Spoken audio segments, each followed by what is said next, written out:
Everything begins when a woman is found inside a shipping container. Her body shows horrifying signs of torture. The most unsettling part is that nobody knows who she is or how she ended up there. The site watchman, upon making the discovery, immediately calls the authorities, and the victim is rushed to a hospital. Weeks before appearing tortured and without memory, the woman had a strange meeting with her sister Lucia Melgar in the bathroom of a bus station.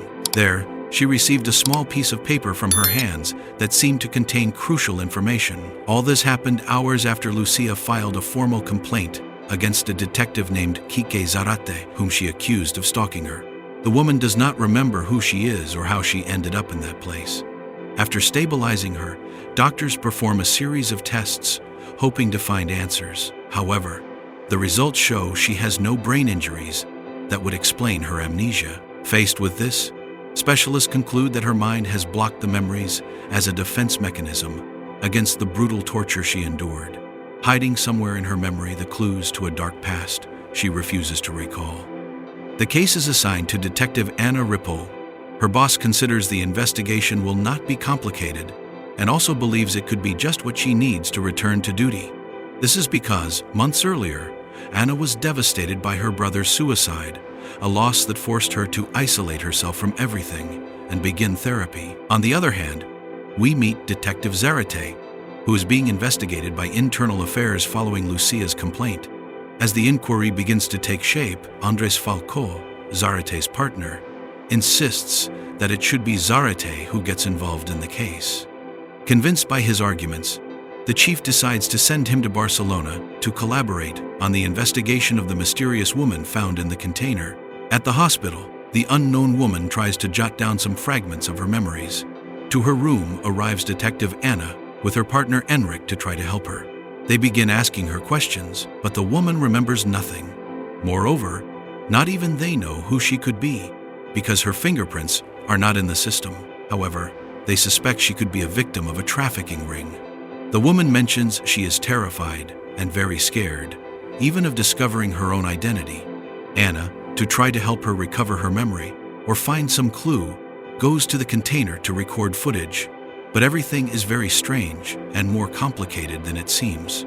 Anna requests more resources and, above all, protection for the unknown woman. However, her boss believes she is exaggerating and that it is a case that must be handled calmly, also arguing they do not have available personnel to guard her. The next morning, a man dressed as a nurse arrives at the unknown woman's room, trying to take her away. The woman, noticing his tattoos, doubts he is hospital staff and immediately starts a fight. The guy tries to end her life, but she, with combat skills, defends herself and escapes through the window. A violent chase breaks out until, in the middle of the struggle, the man ends up falling from a height, leaving our protagonist completely shocked. After this event, Anna goes to examine the man's body and tries to investigate his identity to find out why he was looking for the unknown woman or what connection he had with her. Among his belongings is the woman's identity, who appears as Alicia Garon and is originally from Algeciras, although there is also no information in the system under that name. Anna finally informs the woman that she now knows her identity and that the man who attacked her was a prisoner who apparently received an assignment. This terrifies the woman, but Anna tells her she has nothing to worry about, since the next day they will take her to a safe place while the investigation continues. The following day, Zarate arrives at the hospital. Anna, just by seeing him, feels distrust due to his attitude. She demands he identify himself and makes it clear she will not let him get close until her boss confirms whether he is the trafficking network colleague assigned to her. After a few hours, Anna discharges the unknown woman and introduces her to Zarate, who begins asking her numerous questions, but the woman still remembers nothing. The detectives consider that she must surely possess valuable information, which is why they are looking for her. Unfortunately, the woman recalls nothing, although Zarate, who watches her with suspicion, seems to know who she is. At night, they stay at a place Zarate recommends, arguing they will not be found there. After each one retires to their room, Zarate, upon seeing Anna go out to buy something, carefully enters Anna's room. Upon facing the woman, Zarate calls her Clara and asks where Lucia is. The frightened woman tries to escape, and Anna stops her, demanding explanations from Zarate about what is happening. Cornered, Zarate mentions that Lucia Melgar is Clara's sister, that she was his informant, but that inexplicably she denounced him overnight. And that is why he wants to know where Lucia is so she can clear everything up with internal affairs. Even with all that information, Clara does not remember and does not allow Zarate to get close to her. Anna, faced with this situation, locks Clara in the bathroom while she talks with Zarate. The detective tells him that Lucia was helping him with a human trafficking network in Algeciras that disappeared 3 months ago after denouncing him, and that he came to Barcelona hoping to find her because he saw Clara had appeared in a container. Zarate promises to help her solve what happened to Clara, as long as she also tells him where Lucia is. Speaking of Clara, our protagonist manages to untie herself and, in the middle of her effort to free herself, remembers Lucia and the meeting she had with her in the bathroom, where she gave her an important paper and a code she has memorized, but still does not know what it is for, or if that is the reason they are looking for her. Minutes later, Anna visits her, mentioning that if she does not trust her enough to give her information, she will not be able to help her against those looking for her, since she is not even in the system under her real name, so it is as if she did not exist. Continuing with the investigation, Anna and Zarate go to see Manuel Rojas Horvat, the owner of a betting house. There works a guy nicknamed Gaston, who by all indications is the man who wants to get rid of Clara and who sent the prisoner to the hospital to attack her.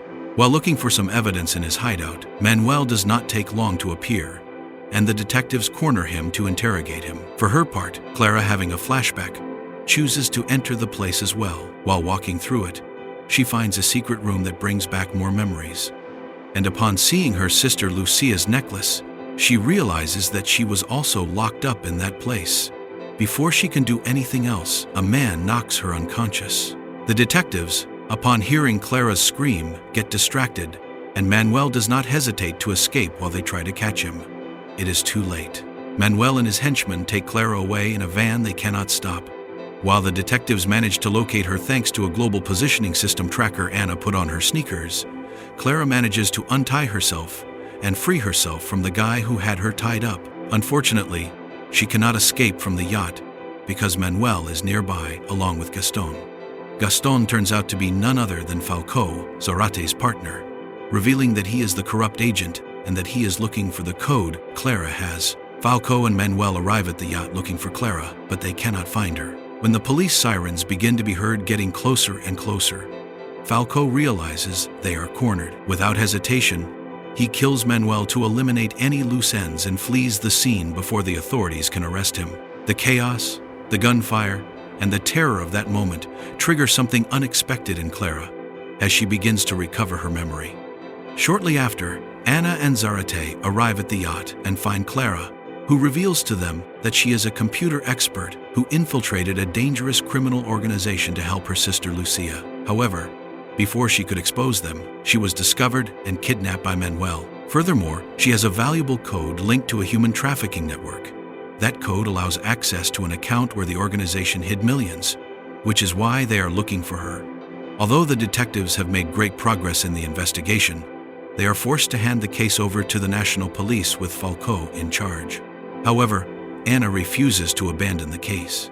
After hearing another piece of information from Clara, she heads to the port looking for containers with more women victims of trafficking. Zarate also arrives at the scene and, to his surprise, Falco was waiting for him. There he discovers that his own friend is the one behind the investigation against him and Lucia's disappearance. Both start a fight, and Falco shoots Zarate without mercy. Hearing the shots, Anna runs to the scene and discovers that Zarate is involved in the confrontation. However, the real danger appears seconds later when Falco surprises Clara from behind, pointing a gun at her. He demands the code and threatens to shoot her if she does not give it to him. But just as he is about to pull the trigger, Anna acts quickly and manages to wound him in the leg, subduing him before he can attack. While Falco is immobilized, Clara finally confronts the man responsible, the one who ended the life of her sister Lucia. She takes the weapon and decides to take justice into her own hands, putting an end to Falco's life.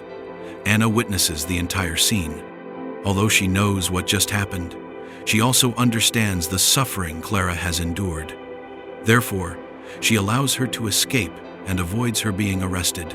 Finally, with the case resolved, Anna begins to accept her brother's death and heal the wounds that tormented her for so long. While working, she receives an unexpected call from Clara, who assures her she is safe and sound. And that is how this story ends.